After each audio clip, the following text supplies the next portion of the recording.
La práctica de la autoafirmación. Hace unos años impartí una clase de licenciatura de psicología y quise que mis alumnos comprendiesen a qué sutil nivel puede evidenciarse el miedo a la autoafirmación. Le pregunté si alguno de los presentes creía que tenía derecho a existir. Todos levantaron la mano. Entonces pedí a un voluntario que me ayudase con una demostración.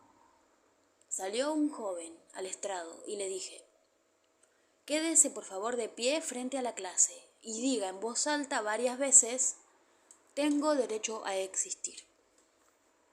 Dígalo lentamente y vea cómo se siente al decirlo. Y mientras lo hace, quiero que todos los demás piensen en lo siguiente: ¿le creen? ¿Creen que realmente siente lo que está diciendo? El joven puso sus manos en las caderas y afirmó de forma beligerante: tengo derecho a existir.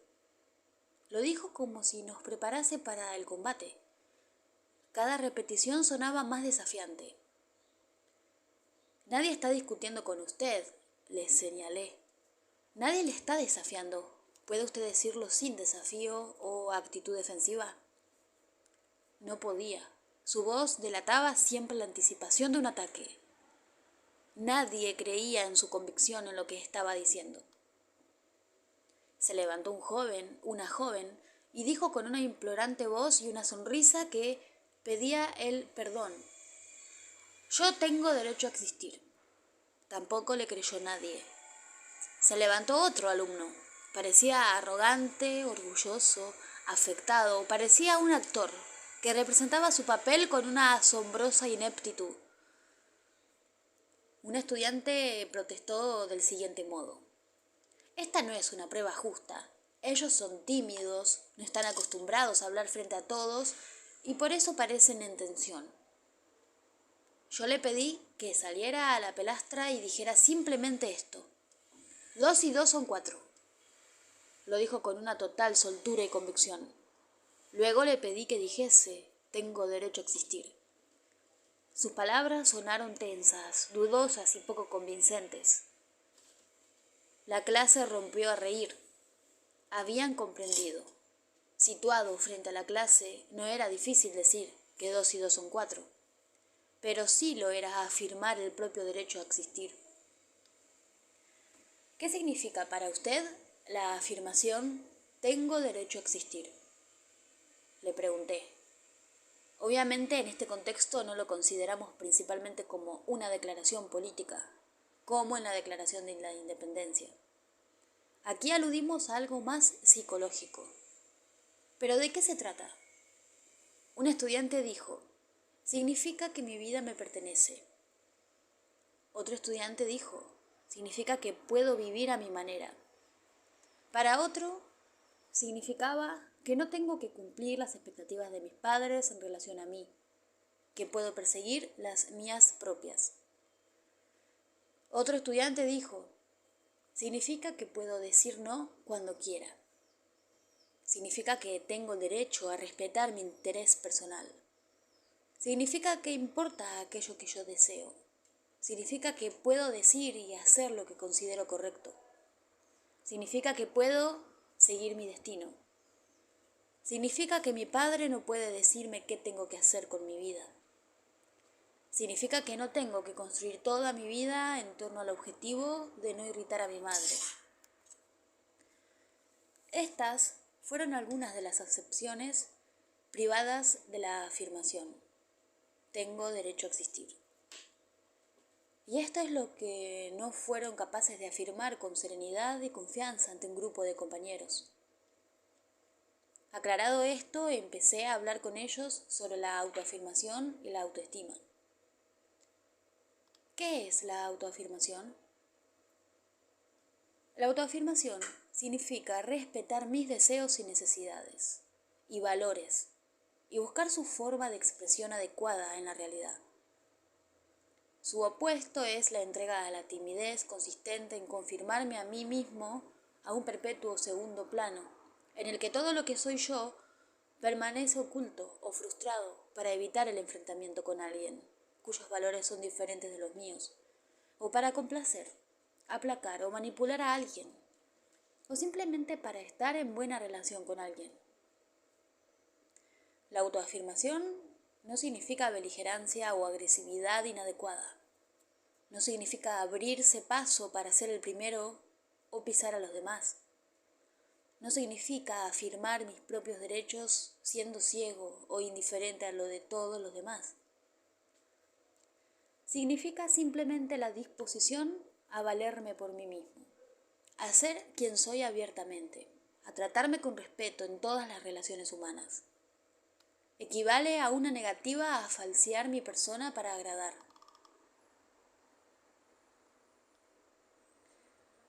Ejercer la autoafirmación es vivir de forma auténtica, hablar y actuar desde mis convicciones y sentimientos más íntimos, una forma de vida, una regla, admitiendo el hecho obvio de que puede haber circunstancias particulares en las que está justificado que decida no hacerlo. Por ejemplo, cuando me enfrento a un atracador. La autoafirmación adecuada presta atención al contexto. Las formas de expresión de uno mismo adecuadas cuando estoy jugando en el suelo con un niño, obviamente, son diferentes de las adecuadas en una reunión de personal. El respetar la diferencia no equivale a sacrificar nuestra autenticidad, sino meramente permanecer centrado en la realidad. En cada contexto hay formas de expresión de uno mismo adecuadas e inadecuadas. A veces la autoafirmación se manifiesta presentando voluntariamente una idea o haciendo un cumplido. A veces mediante un adecuado silencio que da a entender nuestro desacuerdo. A veces negándonos a sonreír ante un chiste tonto. En las situaciones de trabajo no podemos expresar todas nuestras ideas. Y no es necesario hacerlo. Lo necesario es conocer lo que uno piensa y seguir siendo auténtico. Si bien el contenido de la expresión adecuada de uno mismo varía con el contexto, en toda situación se da una elección entre ser auténtico o no auténtico, real o no real. Si no deseamos afrontar esto, por supuesto, negaremos que hemos realizado semejante elección. Afirmaremos que estamos desamparados. Pero la elección está siempre ahí. Lo que es y no es la autoafirmación. En una sociedad de clases, cuando vemos a un superior hablando con un inferior, este último baja su mirada. Quien mira hacia abajo es el esclavo, no el amo. Hubo una época en el sur en la que podía azotarse a un negro por la ofensa de atreverse a mirar directamente a una mujer blanca. El ver es un acto de autoafirmación y siempre se ha entendido como tal. El primer acto de autoafirmación, el más básico, es la afirmación de la conciencia. Esto supone la elección de ver, pensar, ser consciente, proyectar la luz de la conciencia al mundo exterior y al mundo interior, a nuestro ser más íntimo. El formular preguntas es un acto de autoafirmación. El desafiar a la autoridad es un acto de autoafirmación. El pensar por uno mismo y atenerse a lo que uno piensa es la raíz de la autoafirmación. Faltar a esta responsabilidad es faltar a uno mismo en el nivel más básico. No hay que confundir la autoafirmación con una rebeldía insensata. La autoafirmación sin conciencia no es autoafirmación. Equivale a conducir ebrio. A veces personas que tienen una dependencia y temor esencial optan por una forma de afirmación autodestructiva. Consiste en decir de manera refleja no, cuando su mejor interés sería decir sí. Su única forma de autoafirmación es la protesta, tanto si tiene sentido como si no. A menudo vemos esta respuesta en los adolescentes y también en adultos que nunca han madurado más allá de este nivel de conciencia adolescente. La finalidad de esta conducta es proteger sus límites, lo que no está intrínsecamente mal, pero los medios que aplican las dejan pegados en una etapa de desarrollo primaria. Si bien la autoafirmación supone la capacidad de decir que no, en última instancia se pone a prueba no tanto por aquello en contra de lo cual vamos, sino por aquello a favor de lo cual estamos. Una vida que solo consiste en una serie de negaciones es una pérdida de tiempo y una tragedia. La autoafirmación nos exige no solo oponernos a lo que rechazamos, sino vivir de acuerdo con nuestros valores y expresarlos. En este sentido está estrechamente vinculada con la cuestión de la integridad. La autoafirmación empieza con un acto de pensamiento, pero no debe terminar ahí. Supone volcarnos al mundo. El aspirar no es aún autoafirmación, o es una autoafirmación muy pobre. Pero el proyectar nuestras aspiraciones en la realidad sí lo es. El tener valores no es aún autoafirmación, o apenas lo es. El perseguirlos y vivir de acuerdo con ellos en el mundo sí lo es. Uno de los grandes autoengaños consiste en concebirse a uno mismo como una persona de valores o como un idealista, sin proyectar nuestros valores a la realidad. El pasar nuestra vida entre ensoñaciones no es autoafirmación. Sí lo es ser capaz de decir al final lo siguiente: mientras ha transcurrido mi vida, yo estaba ahí, yo la vivía. 2. Practicar la autoafirmación de manera lógica y congruente es comprometerse con nuestro derecho a existir, que consiste en el conocimiento de que mi vida no pertenece a los demás y de que no estoy en la tierra para vivir de acuerdo con las expectativas de otras personas. Para muchas personas esta es una responsabilidad aterradora. Significa que su vida está en sus propias manos. Significa que no podemos contar con la madre y el padre y con otras figuras de autoridad en calidad de protectores. Significa que ellos son responsables de su vida y de crear su propio sentimiento de seguridad. El principal contribuyente a la subversión de la autoestima no es el miedo de esta responsabilidad, sino la entrega a este miedo. Si yo no puedo hacer valer mi derecho a existir, mi derecho a ser yo mismo, ¿cómo puedo experimentar un sentido de dignidad personal? ¿Cómo puedo experimentar un nivel de autoestima decente? Mi vida no pertenece a los demás y yo no estoy en la tierra para vivir de acuerdo con las expectativas de nadie. Para practicar la autoafirmación de manera congruente, necesito la convicción de que mis ideas y deseos son importantes. Desgraciadamente a menudo carecemos de esta convicción. Cuando éramos jóvenes, muchos de nosotros recibíamos señales que nos indicaban que no era importante aquello que pensábamos, sentíamos o deseábamos. De hecho, se nos enseñaba lo siguiente: lo que tú quieres no es importante. Lo importante es lo que quieren los demás. Quizá nos intimidaban mediante acusaciones de egoísmo cuando intentábamos hacernos valer. A menudo hay que tener valor para respetar lo que deseamos y pelear por ello. A mucha gente le resulta mucho más fácil rendirse y sacrificarse. No necesitan la integridad y la responsabilidad que quiere un egoísmo inteligente. Un hombre de 48 años, que durante muchos años había trabajado esforzadamente para mantener a su esposa y a sus 3 hijos, sueña con abandonar su trabajo, exigente y estresante, cuando llegue a los 50 años, y con ocupar un trabajo en el que gane menos dinero, pero que le permita algo de ocio que nunca ha tenido. Siempre ha deseado más tiempo para leer, viajar y pensar, sin la presión de sentir que estaba descuidando algo urgente de su trabajo. Cuando anuncia esta intención en una cena familiar, todos se agitan y manifiestan una única preocupación: ¿cómo se verá afectado el nivel de vida de cada uno si el padre coge un empleo peor retribuido? Nadie muestra interés alguno por el contexto, las necesidades o los sentimientos. El padre se pregunta, ¿cómo puedo oponerme a mi familia? ¿No es la primera obligación de un hombre ser un buen proveedor? Quiere que su familia piense que es un buen hombre, y si para ello ha de abandonar sus sueños, está dispuesto a ceder. Ni siquiera tiene que reflexionar sobre el particular.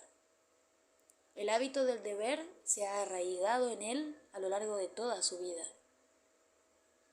En el lapso de una conversación de cena, atraviesa el umbral del comienzo de la vejez. Para mitigar el dolor que no puede acallar por completo, se dice a sí mismo: por lo menos no soy egoísta. El egoísmo es malo, ¿no? La triste ironía es que cuando una persona deja de honrar o incluso de atender a sus necesidades y deseos más profundos, en ocasiones se vuelve egoísta, no en el sentido noble, sino mezquino, dedicándose a asuntos triviales una vez ha claudicado en sus anhelos más profundos, incluso considerando rara vez lo que ha traicionado y abandonado. 3. En una organización se necesita autoafirmación, no únicamente para tener una idea buena, sino para desarrollarla, para pelear con ella, para trabajar a fin de ganar apoyos en su favor, para hacer todo lo que está en nuestras manos con objeto de que se aplique en la realidad. Es la falta de esta práctica lo que hace que muchas aportaciones potenciales fracasen antes de nacer. En mi calidad de consultor, cuando me piden que colabore con un equipo que tiene dificultad en trabajar de manera efectiva en un proyecto, a menudo encuentro que una fuente de la disfunción está en una o más personas que en realidad no participan, no se aplican realmente al empeño, quizá por sentir que no tienen la facultad de aportar algo, no creen que pueda importar su contribución. Su pasividad les convierte en saboteadores. Un director de proyecto me hizo la siguiente observación: me preocuparía más enfrentarme a un egomaníaco que piensa que él es todo el proyecto que luchar con una persona de talento, pero que duda de sí misma, cuya inseguridad le impide ofrecer lo que puede ofrecer. Sin una autoafirmación adecuada, nos convertimos en espectadores en vez de en participantes. Una autoestima sana nos exige saltar al ruedo, estar dispuestos a mancharnos las manos. 4. Por último, la autoafirmación supone la disposición a enfrentarnos en vez de rehuir los retos de la vida y a luchar por dominarlos. Cuando ampliamos los límites de nuestra capacidad de hacer frente a las cosas, ampliamos nuestra eficacia personal y nuestro respeto hacia nosotros mismos. Cuando nos comprometemos en nuevos ámbitos de aprendizaje, cuando asumimos tareas que nos enriquecen, aumentamos nuestro poder personal. Nos proyectamos más lejos en el universo. Afirmamos nuestra existencia. Cuando intentamos comprender algo y encontramos una pared, es necesario un acto de autoafirmación para perseverar. Cuando nos proponemos desarrollar nuevas aptitudes, obtener conocimientos nuevos, ampliar el alcance de nuestra mente por espacios desconocidos, cuando nos comprometemos a pasar a un nivel de competencia superior, practicamos la autoafirmación. Cuando aprendemos a estar en una relación íntima, sin abandonar nuestro sentido de la identidad, cuando aprendemos a ser amables sin sacrificarnos a nosotros mismos, cuando aprendemos a cooperar con los demás sin traicionar nuestras normas y convicciones, estamos practicando la autoafirmación. Miedo a la autoafirmación. La tradición americana es una tradición de individualismo, Y algunas expresiones de autoafirmación son relativamente más aceptables en los Estados Unidos que en otras culturas. No todas las culturas otorgan tanto valor al individuo como la nuestra. No todas las culturas otorgan el mismo mérito a la expresión de uno mismo. Incluso en los Estados Unidos, muchas formas de autoafirmación son más aceptables para los hombres que para las mujeres. Aún se penaliza a menudo a las mujeres cuando ejercen su autoafirmación natural. Un derecho inalienable como seres humanos, tanto en nuestra sociedad como en cualquier otra. Si uno cree que es más deseable amoldarse que hacerse valer, no abrazará la virtud de la autoafirmación. Si vuestra fuente primaria de seguridad está en la afiliación a la tribu, la familia, el grupo, la comunidad, la empresa, el colectivo, la autoestima puede percibirse incluso como algo amenazador y temible, porque significa individuación, autorrealización, despliegue de la identidad personal y por lo tanto separación. La individuación eleva el espectro de aislamiento de quienes no la han conseguido y no comprenden qué lejos de ser el enemigo de la comunidad en su condición previa necesaria.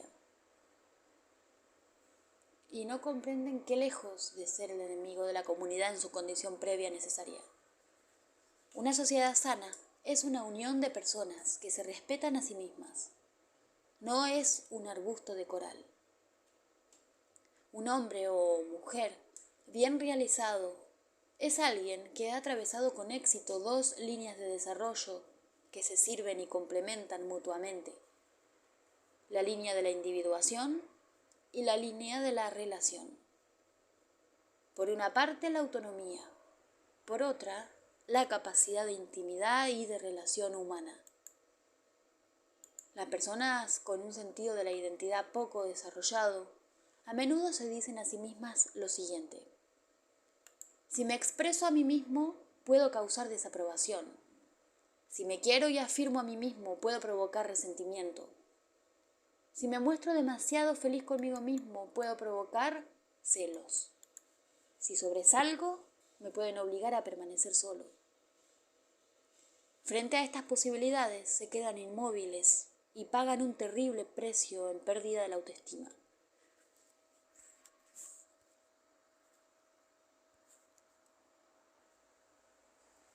En este país, los psicólogos comprenden estos temores, que son muy comunes, pero algunos de nosotros tendemos a concebirlos como un signo de inmadurez. Decimos lo siguiente: ten el valor de ser quien eres. Esto en ocasiones nos pone en conflicto con los portavoces de otras perspectivas culturales. Cuando escribí sobre los retos de la individuación en mi obra El respeto hacia uno mismo, un psicólogo de Hawái me criticó diciendo lo siguiente: ¿qué americano afirmaba que su cultura otorga un valor superior a la armonía social? Si bien el término individuación es moderno, la idea que expresa es por lo menos tan antigua como Aristóteles. Pensamos que el afán del ser humano hacia la totalidad, la completitud, el impulso interior a la autorrealización recuerda la noción aristotélica de entelequia. El impulso a la autorrealización está estrechamente asociado a nuestras supremas expresiones de genio artístico y científico. En el mundo moderno también va asociado a la libertad política, a la liberación de la humanidad de siglos de servidumbre a uno u otro tipo de tribu. Ejemplos. Algunas personas viven y se comportan como si no tuviesen derecho al espacio que ocupan. Algunos hablan como si su intención fuese que no pudiesen oírles, bien porque murmuran o porque hablan confusamente, o ambas cosas. Algunos muestran de forma crudamente obvia que no sienten tener derecho a existir. Estos encarnan la forma más extrema de falta de autoafirmación. En la terapia, cuando estos hombres y mujeres aprenden a moverse y a hablar con más seguridad, invariablemente informan, después de cierta ansiedad inicial, de un aumento de la autoestima. No todas las manifestaciones de la falta de autoafirmación son obvias. Una vida normal se caracteriza por miles de silencios, entregas, claudicaciones y representaciones erróneas de sentimientos y creencias que no se recuerdan y que erosionan la dignidad y el respeto de uno mismo. Cuando no nos expresamos a nosotros mismos, cuando no afirmamos nuestro ser, cuando no defendemos nuestros valores en los contextos en que se adecúa a hacerlo, causamos heridas a nuestro sentido de la identidad personal. No es el mundo el que nos daña, lo hacemos nosotros. Un joven se sienta solo en la oscuridad de un cine, profundamente emocionado por el drama que se desarrolla ante sus ojos. El relato le afecta de forma tan profunda que sus ojos se llenan de lágrimas. Sabe que dentro de más o menos una semana deseará volver a ver esta película otra vez. En el vestíbulo se encuentra con un amigo que estaba en la misma sesión y se saludan. Busca en la cara de su amigo indicios sobre sus sentimientos acerca de la película. Pero la faz de su amigo es inexpresiva. El amigo le pregunta: ¿te ha gustado la película? El joven siente miedo por unos instantes, no desea parecer afectado, no desea decir la verdad. Me gustó, me afectó profundamente. En su lugar, mueve indiferentemente los hombros y dice: no está mal. Desconoce que acaba de traicionar a su propia expresión, o más bien, no lo conoce de forma consciente. Pero su mermada autoestima sí lo sabe.